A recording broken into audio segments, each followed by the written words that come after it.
And joining us live to talk about Israel's recent attack on Iran is global affairs analyst Kunle Falowo. Is joining us live from Indianapolis in USA. Good afternoon. Good afternoon. Thank you for having me. Yes, there has been a long-running shadow war between these two bitter rivals. Of course, we've had Iran Foreign Minister Hussein saying that the weapons used are like toys children play with. But then he has said that Iran has decided to downplay the presumed attack or vows response to any decisive action. What are your thoughts on this? So it's essential that we understand that the Israeli team has either accepted, acknowledged, or denied the attack, and this is going back to what we have seen before by the Iraqi side. A lot of officials on the Israeli side were not very sure of how Iraq was going to retaliate, owing to the bombing of the embassy in Damascus that killed about 3 of their generals, and the Iraqi team felt like this was a direct attack on their country and their people, and they had every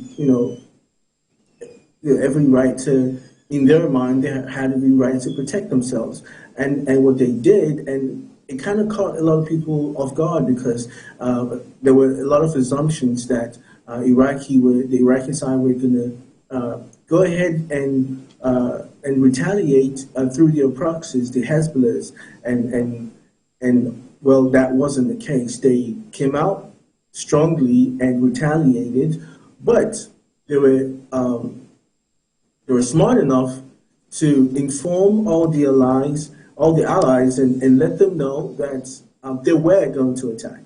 But the ferocity of the attack was not mentioned. But at least they were able to make sure that everybody that was involved were informed that they were coming up with an attack. Now, going further, we should understand that everybody is on high alert. All the countries concerned in a high alert, and all hands should be on deck. It's important to also know that it's a troubling time in the life of the world, and we're just hoping that both sides see a reason to go back to one of the easiest and, well, most difficult solution, which is diplomacy. Now, in the light of this heightened tension, the Israeli government has still not officially commented, but Iran's muted response seems to have raised or to be raising hopes that a full-scale Middle Eastern conflict can be avoided. Now, do you share the same view? Absolutely. So now that the Israeli side haven't really come out to declare that they orchestrated the attack, although a lot of people are saying that it must be them, it could have been them, but for the simple fact that they have not come out to accept or deny or lay claims to their attack, means that no one on both sides wants an all-out war with each other. It's bad enough already, and we don't want an additional crisis. A lot of the Western allies from the Israeli side, the America, the United Kingdom, Australia, all the big Western countries are not keen to supporting the Israeli side to continue with attacking Iraq, because they do not want an escalation. And unfortunately, if this goes on, it's going to draw all of those countries to a proxy war, and it might be a full-blown war. We don't want to see that because it could be devastating, and the effect will be felt, across the globe. But be that as it may, we're seeing that every country has been cautious, and everybody is still talking and negotiating. And again, diplomacy will always be the best answer to this lingering crisis. Yes, indeed. And now Israel's war with Hamas is also a major armed conflict of global concern. Do you see dialogue yielding any positive fruit? Most definitely, and that's one of those issues that needs to be really harped on. I know for a fact that at some point there were some negotiations that were not really successful.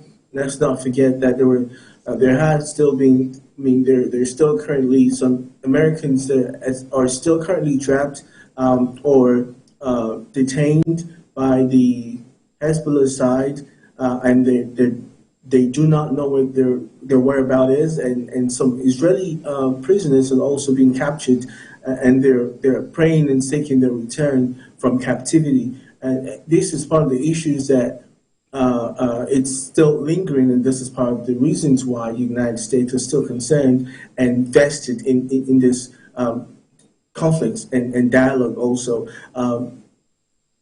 We've seen and also heard that there's some draft and some words that have been going around, and they're trying to see how they could come together and find a solution and dialogue and have a middle ground. But unfortunately, that hasn't been providing any positive result yet.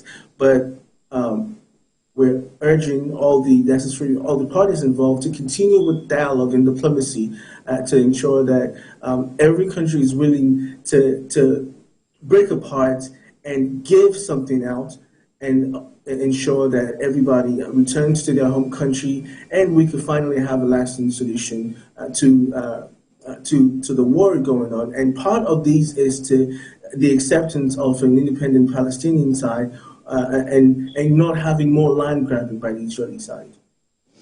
Well, another major issue of concern to the United Nations, the EU, the US, the UK, France, and other nations is the humanitarian crisis in Gaza. You think Israel is doing enough to allow aid get to defenseless civilians?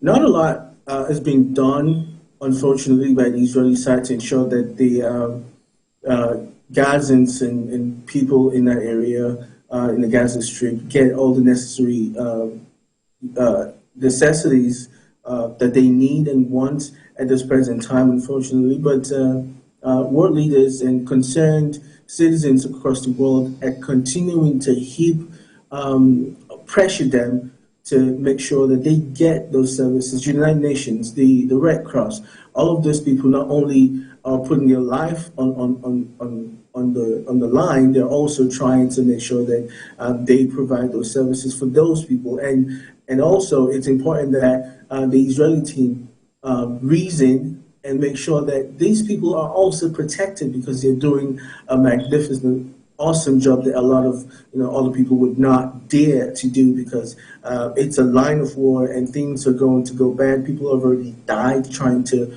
provide humanitarian needs and products and things that people of Gaza will be needing. So they need to be protected, and the Israeli side need to continue to provide those amenities and services that the Gazans and the people of Palestinian in that area need. Now, what about the Rafah ground attack, which the U.S. has been asking Israel not to carry out? Do you see this heightening the war?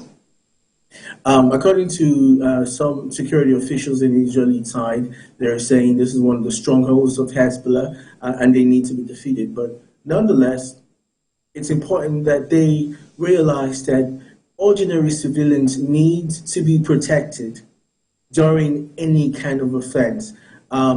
We know that the war is primarily against Hezbollah, not against the people of Gaza. And civilian casualties is a lot, and that is a worrying concern for everyone. So it lies on the security team, the Israeli security team, and the Israeli security forces to make sure they do all they can to protect the innocent people of Gaza and not link them up and bomb them alongside Hezbollah. Yes, and I've been speaking with global affairs analyst Kunle Falowo, sharing his thoughts with us on the latest attack, Israel's latest attack on Iran. Thanks indeed for your time with us.